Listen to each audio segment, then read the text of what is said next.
এ নাসরিন, এই মাস্ক ছাড়া কাজ করতেছো কেন? বস, আমি মাস্ক পরা কি করবো? এই রাখো, তুমি আগে মাস্ক পরো, তারপরে কাজ ধরো। তারপরে আমি তোমারে বলতেছি, আগে তুমি মাস্ক পরো। এই যে তুমি মাস্কটা পরছো, এখন কত সুন্দর দেখা যাইতেছে। রোগ জীবাণু তোমার ভিতরে ঢুকবে না, ঠিক আছে? একটা কথা চিরকাল মনে রাখবা, মদ, গাঁজা, ফেন্সিডিল, ইয়াবা খাইলে যতটা ক্ষতি হয়, মাস্ক ছাড়া ওভারলোড চালাইলে তার থেকে বেশি ক্ষতি হয়, ঠিক আছে? আমি তো তোমারে নিয়ে টেনশন করি নে, টেনশন করি তোমার বাচ্চা ডারে নিয়ে, ঠিক আছে?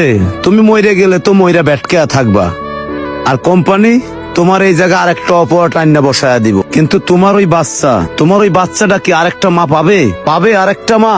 তাহলে ওই এতিম হয়ে যাবে।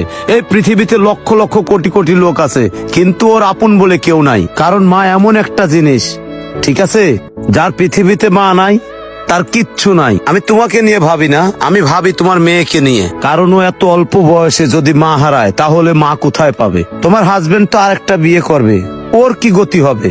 আমি ওরে নিয়ে চিন্তা করি। মা এমন একটা জিনিস, যার মা নাই, ওর পৃথিবীতে কিচ্ছু নাই। তো নিঃস্ব পৃথিবীতে আর কোনো মানুষ হয় না। এত বড় হইছি, এখনো মাঝে মাঝে মনে হয় যদি মার কাছে চলে যাইতে পারতাম তাইলে ভালো লাগতো। কেন জানো? এখন পর্যন্ত আমি আমার মারে খুব মিস করি, খুব।